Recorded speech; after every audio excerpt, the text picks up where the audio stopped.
Guys, welcome back to my YouTube channel. ഇന്ന് ഞാനൊരു beef biryani ആയിട്ടാണ് വന്നിട്ടുള്ളത്. ആസ് എ മലബാരി എനിക്ക് ഭയങ്കര ഈസി ആയിട്ടുള്ള ഒരു കാര്യം എന്ന് പറഞ്ഞാൽ ബിരിയാണി വെക്കലാണ്. ഞാൻ ഉണ്ടാക്കുന്ന പ്രോസസ്സ് കാണുമ്പോൾ നിങ്ങൾക്ക് മനസ്സിലാവും.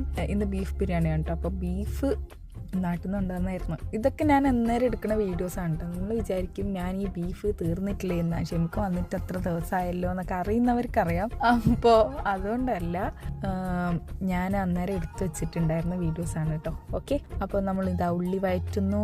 ഉപ്പ്, ഇഞ്ചി, വെളുത്തുള്ളി ചതച്ചത്, പച്ചമുളക് ചതച്ചത്, തക്കാളി ഒക്കെ കൂടി ഇട്ടൊന്ന് വഴറ്റുക. എന്നിട്ട് തൈര്, ലെമൺ സ്ക്വീസ് ചെയ്ത് ഒഴിക്കുക, ഒക്കെ കൂടി മിക്സ് ആക്കുക, അടച്ച് വെച്ച് വേവിക്കുക കേട്ടോ.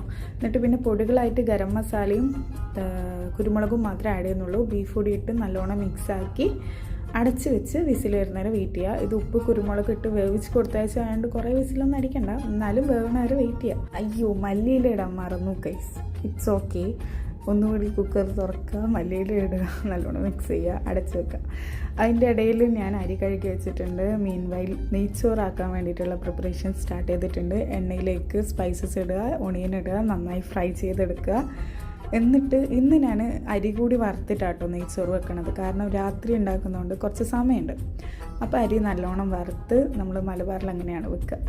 അരിയൊക്കെ വറുത്ത് ഇതിലേക്ക് വെള്ളം ഒഴിച്ച് ആവശ്യത്തിന് ഉപ്പിട്ട്, പിന്നെ ലെമൺ സ്ക്വീസ് ചെയ്ത് ഒഴിച്ച് അരി വിട്ട് കിട്ടാൻ വേണ്ടിയിട്ട്. പിന്നെ വെള്ളം തിളക്കുമ്പം അടച്ച് വെച്ച് സിമ്മിലിട്ട് കഴിഞ്ഞാൽ നെയ്ച്ചോറ് അവിടെ നിന്ന് റെഡിയാവും. അതിൻ്റെ ഇടയിൽ നമ്മൾ മസാല റെഡിയായി.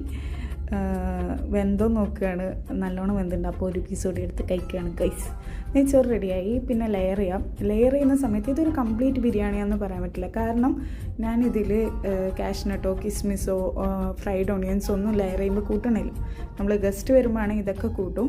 ഇതൊക്കെ ഈസി പണിയാണ്, എളുപ്പപ്പണിയാണ് ഞാൻ എടുത്തുകൊണ്ടിരിക്കുന്നത്. ബട്ട് ബിരിയാണി കിഡിലനായിരുന്നു കേട്ടോ. നല്ല ടേസ്റ്റ് ഉണ്ടായിരുന്നു. എല്ലാവരും ഉണ്ടാക്കി നോക്കണം. അപ്പോൾ അത്രേ ഉള്ളൂ. Okay, by.